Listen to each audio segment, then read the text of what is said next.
drops it off. A flying tackle by and a rock kick and goes Buddy Rogers. Oh, he caught him up there.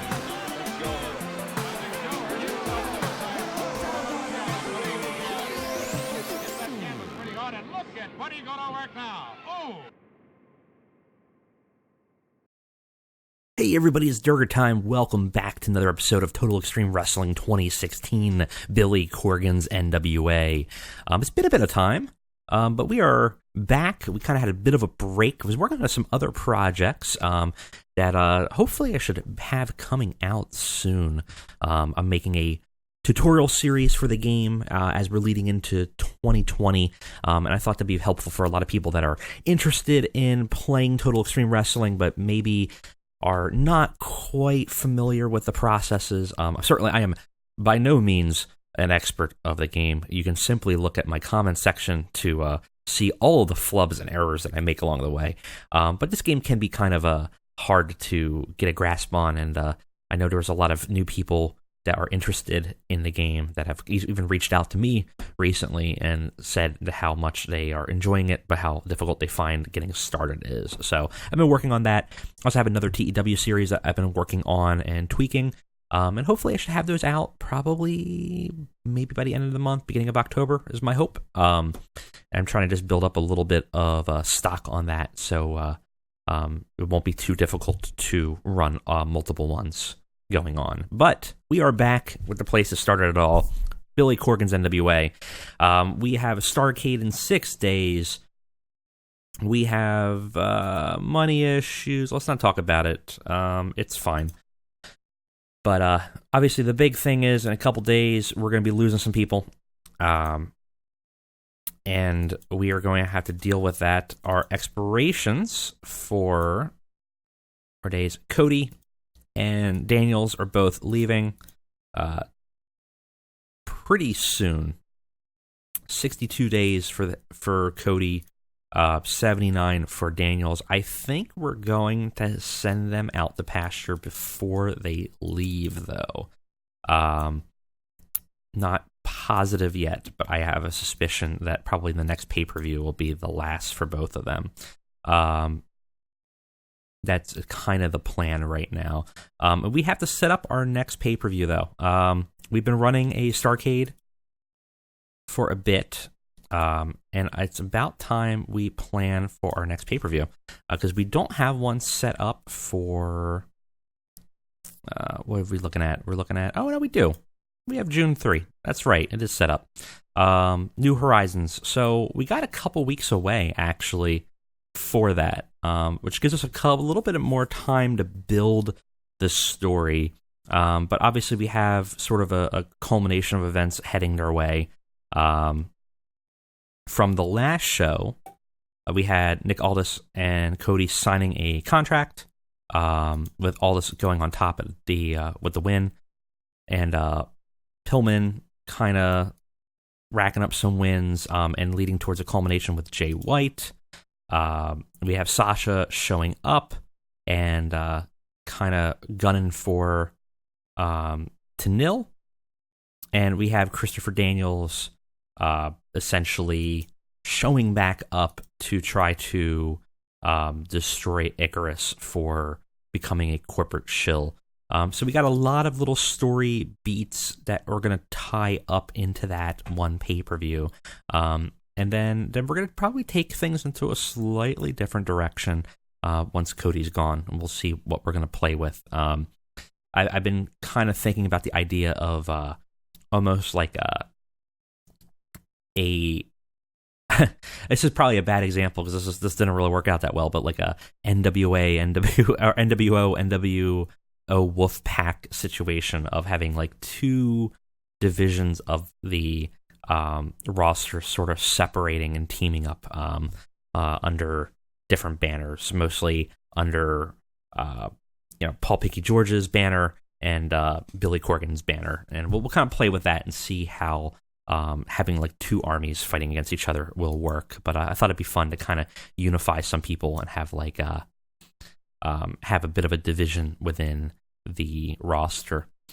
So let's go ahead and let's head over to Starrcade and see what we have going on. Hopefully no one gets murdered or falls and trips and dies in the process, as they like to do on my saves.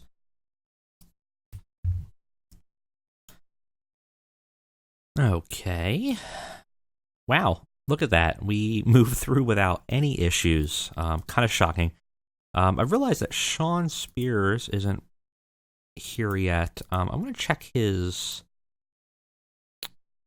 medical, because I know he was still injured. Or no, is he still... Oh, that's right, Tesla got a liver rupture. Jesus. Oh, wait, he might actually still be on the roster for... Is that what the situation is? Is he still wrestling for WWE? Let's see.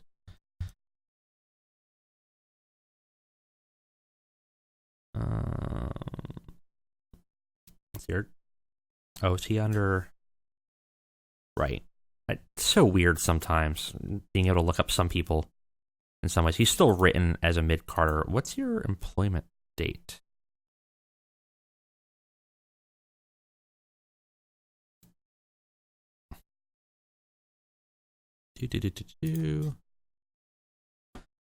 Doesn't actually say, does it? Huh. Well, hopefully soon.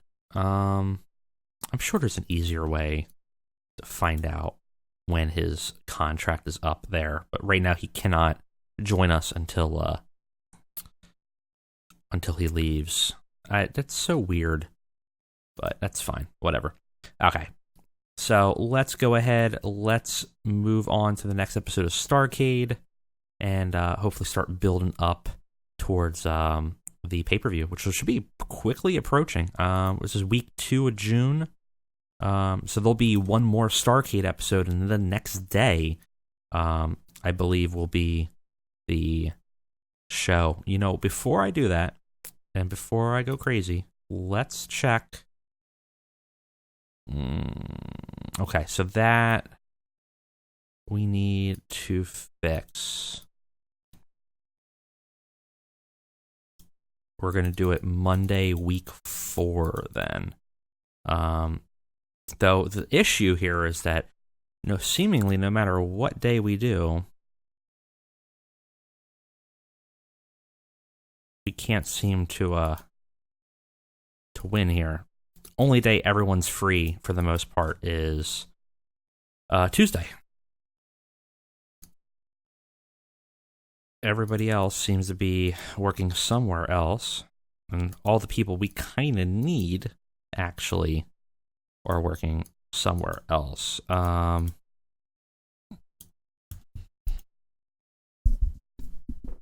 Let's see here.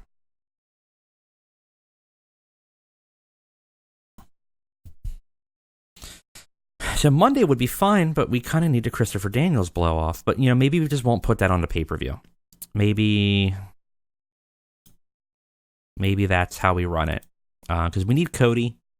I would like Daniels and Icarus, but okay, you know what? We'll move Icarus and Daniels to the end of Starrcade.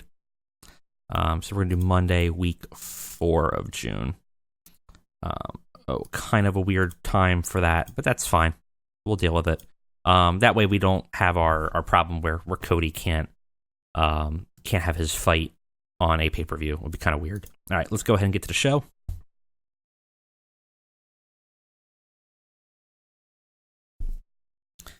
And Daniels is unhappy. He'll be more unhappy soon. I'm going to meddle. I'm just going to meddle with some random people. No effect. That's fine. We are going to be probably at the county fair again, which is fine. And let's go ahead and book the show.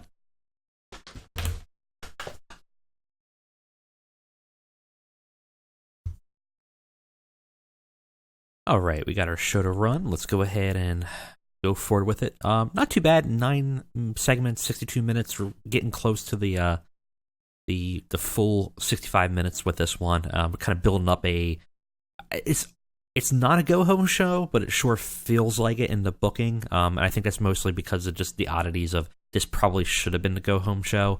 But with the way we had to book the next pay-per-view, it's kind of an odd placement calendar-wise. So we're definitely going to do some more with the next Starrcade, but this definitely kind of feels like it's culminating the story beats. So we start off with a promo by Tim Storm, who we haven't seen in a while. He's holding his Founders Championship, and he says that he still has it. You can cash it in at any time with the new Founders rules, and he's definitely planning on doing it. So we don't know if that means he's going to try to cash it in on Cody before his match, if they're going to cash in it during or after, or if he's just kind of boasting. But he definitely is making the claim that he's going to utilize it in some capacity. It does okay. It doesn't really do anything here. Afterwards, he has a match to kind of show that he's still a threat, I guess. In 5 minutes, Tim Storm defeats Fuda Nakamura and gets a pinfall. It's not a great match. They're both about evenly matched, to be honest. Tim Storm was really off his game, apparently. That's a bummer. And not much to say about it. They're not going to improve that much. Their rating is about comparatively where they would be. It's kind of funny. Tim Storm, I think, is like a lower mid-carder, but he has almost the same in-ring performance as the enhancement talent that we have. But sometimes, especially a promotion like this, overness can do a lot. And Tim Storm definitely had a run. And we're trying to build up a little bit of credibility in a short period of time for a potential cash-in attempt. What happened here? This was just an angle promo, just saying that as an announcement that the tag team titles will be defended in a 3-way ladder match. I put them all under overness, and that might have been a mistake because I think Ross and Marshall really hurt this entire rating. It lost heat in advance of the segment. Oh boy, I didn't expect it to go that poorly. Maybe I should just not rated them and been a lot better off. Slightly better, okay. Afterwards, Pillman Jr. gets jumped in the parking lot on his way into work by Jay White. The two of them have been going head-to-head for quite a bit and kind of nipping at each other. And apparently White takes the offensive, lays him out, and then spits onto him, thus really kicking the momentum between the two in terms of their rivalry. Got the crowd hotter. Jay White underperformed, but the performance of Pillman was good, and obviously the Switchblade storyline has advanced, didn't gain or lose heat. Not bad. 52 for what where they're at. That's not bad. We have Sasha versus Jessica James. We just grabbed a local talent. It's a poor match, but Sasha defeats Jessica in 8 minutes by submission. Got the crowd hotter. Sasha had a 55, Jessica had a 24. One of the things we're going to do after this episode is it's not going to be as short as you think, because what we're going to do is we're going to go quickly and see if we can find some women's division roster people, some people that we might want, because that area of the division is severely lacking, really bad. It's just it's like 3 people. We need to have, especially if we have someone of this caliber, and we have Tenille, like, we need to have at least one other person of a sizable caliber, but I would like to have maybe a couple more people floating around for the right price. So if it's trying out Jessica James here, see how she does. A little underwhelmed by the performance here, though. So maybe not. Maybe we'll go a different direction, but we'll quickly go and review some potential applicants after the show here. Great interview with Cody. Boy, we're going to miss him. Cody has a backstage interview. He says, Aldis has a big chip on his shoulder. I get that. I've been there. I know what it's like for you to feel like you're carrying a company on your back. I know what it's like to feel like you've been casted aside and looked over for years. I know what it's like to know that you are the best goddamn wrestler in the company, only being ignored and hit a glass ceiling. But here's the thing. There can only be one spot for one ego this big, one career. So whoever wins gets to stay. Whoever loses, maybe they should think about moving on, because they're not going to get a shot like this again. You know what, though? This 10 pounds of gold feels mighty good on my shoulder right now. I don't think I'm going anywhere. Really good promo. B+. Fantastic. Not as good. Tenille, giving her some momentum for holding the championship. Defeats Rachel Ellering in 3 minutes with her elbow. Yeah, not much to say about this one. Though Ellering is improving on her Rumble skills, but boy, that's a weak match. Afterwards, we have Icarus backstage, ends up tracking down Daniels and attacking him, kind of taking the offensive and kind of trying to prevent the sucker punching and the ambushes that Daniels has been doing in the past. He ends up finding him, attacking him, and becoming the victor of that confrontation. The storyline does advance, loses heat though. Icarus just doesn't have enough momentum to really maintain it.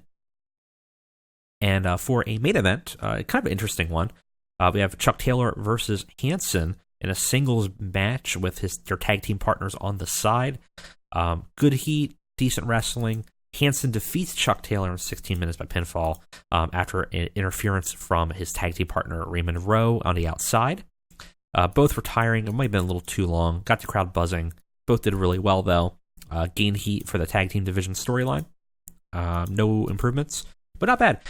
Kind of playing up the fact that there are two of them. We're going to be going head-to-head, essentially, in the triple threat ladder match and giving them a little singles exhibition. I thought would be a fun way to kind of switch it up a little bit, and it worked out. Seems like it did its job. Shows a C-, not bad. Increased our popularity in 18 regions. Not much to say about it. Pretty good. All right. So, booking complaint from Ellering, yeah. And Cody Rhodes does not like Raymond Rowe, apparently. It's interesting. It's something, I suppose.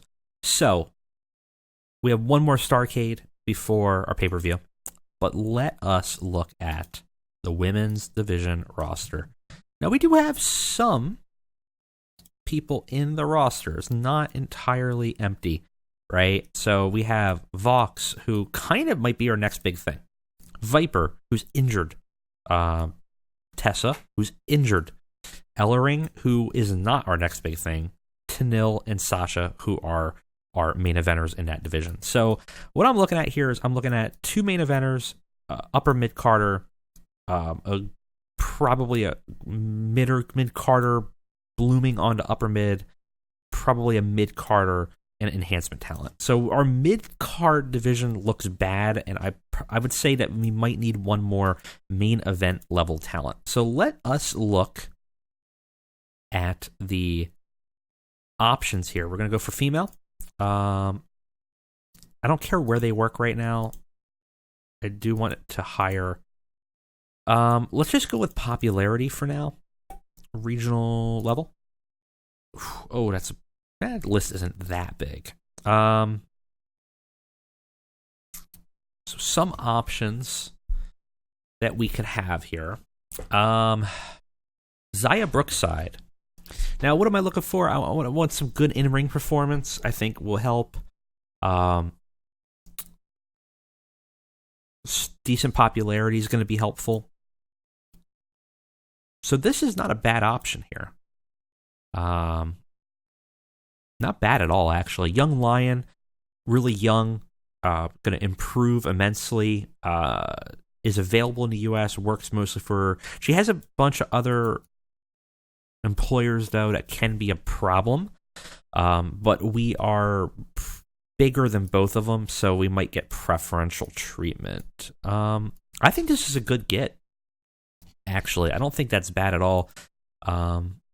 Let's go around here. This is definitely going to be a mid-carder, I would say, and could eventually move up far.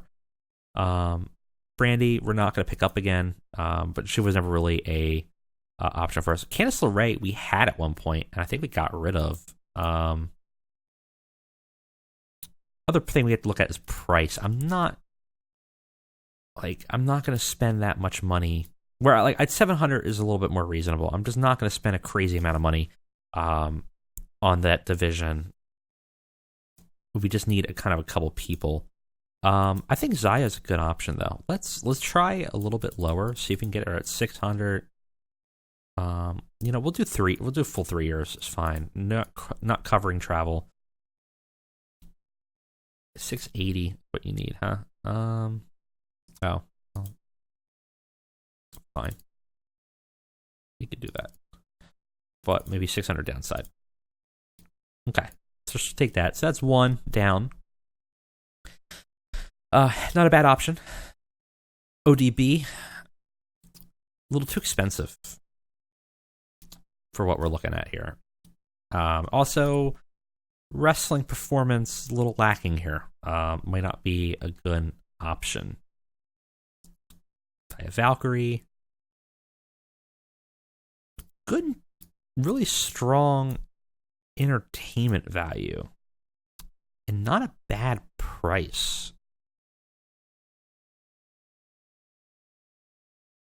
Might not be a bad get. Been doing it for a while, so she's not going to improve a lot. But in terms of performance, very strong camera work, very strong entertainment. You put her on an angle, she's going to do really well. She might be really good as like muscle for a heel character. Very strong heel. I think that's a great get. Let's go ahead and do it. Let's see what her bottom line is, and we might give her let's just say hiring veto. 680, not bad. We could do that, and then we're only paying 500 down if we really are worried about it. So I'm thinking 2 more people would be good. Kaylee Ray, feel like we had. At one point, did we have her and we got rid of her? Just a little too pricey. Jessica Havoc, too expensive. Christina Von Eerie, getting there. Not a bad price. Performance is a little lacking though, but not a bad option for mid-carder maybe. Cat Powers, no. Brooke Adams, no.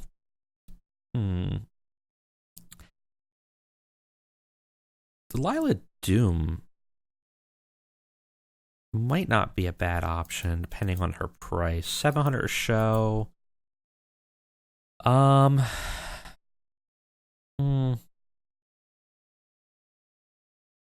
thing is that her skill set's only average, but then her entertainment is also only average. So for the price we're getting her, I don't know if that's really working. I would like another really good face, though, and she's really good at that, which makes me lean towards it. Let's see if I can get her for the right price. Right now, I feel like we have a very League of Heels situation with our women's division. There's a lot of heels. Sasha's best heel. I think one of the worst mistakes you can do is make her face. I think her character's boring that way. Tenille, better heel. Tessa Blanchard can go both, but probably is a better heel. So, having another face out there, even if it's a losing face, is not bad. Let's say hiring veto. 620, 640.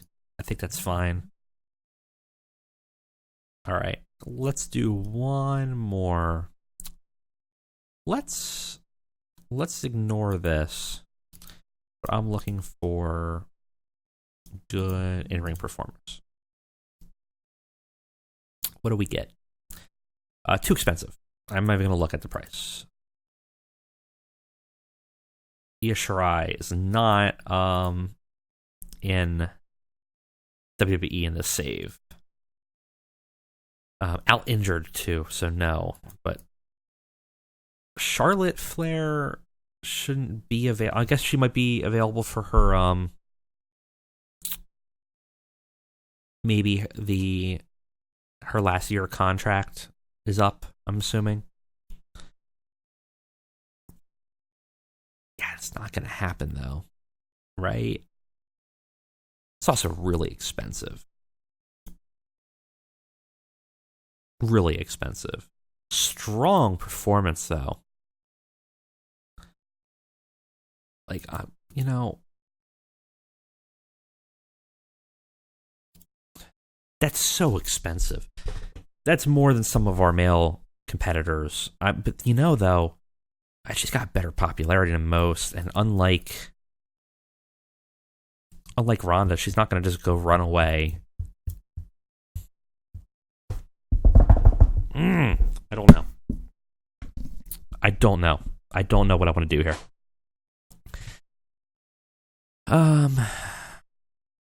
Also can play good heel, good face. Excellent heel work, though. Ooh. Let's just float a low ball and see what we can get as a low ball here. 3 years. I'll cover your travel. And how about this? Creative control and hiring veto. That's a really stupid thing. And I'll offer you, I don't know, like a $500 signing bonus or something stupid. Downside's too low. 900. Oh, you're going to be so expensive. Okay, 1,000 a month downside. Seriously? Jeez, I don't like the look of this.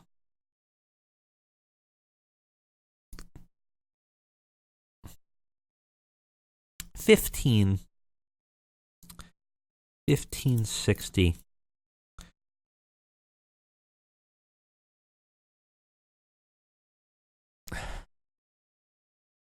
What if I said, oh, you're going to be an icon?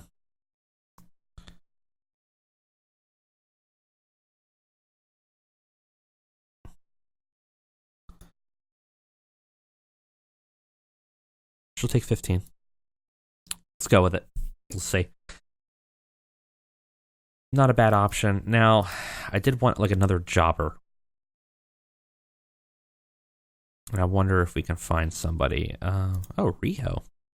Might not be a bad option. Actually. Only can work in Japan, though. Bummer.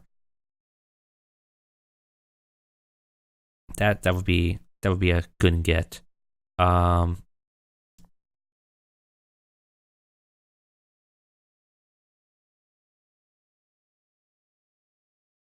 Too many options here.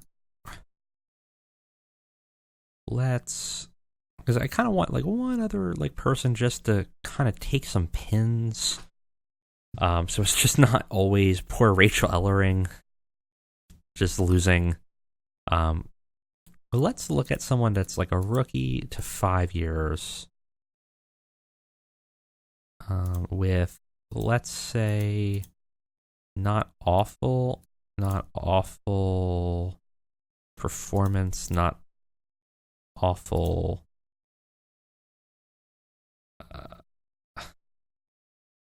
microphone skills. Just you. Loyal to Stardom, though. You only will wrestle in Japan, too. Not very helpful. Can work in US.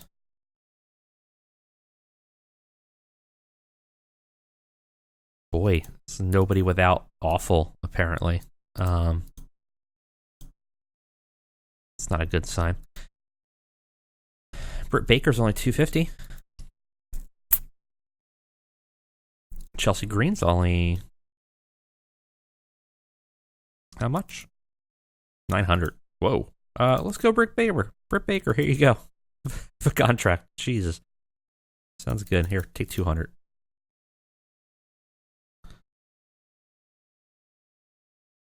260. Yeah, it's fine. Perfect. There we go. That'll be a bit better, I think. The Shayna Baszler also is a short list, I think. She's already on there.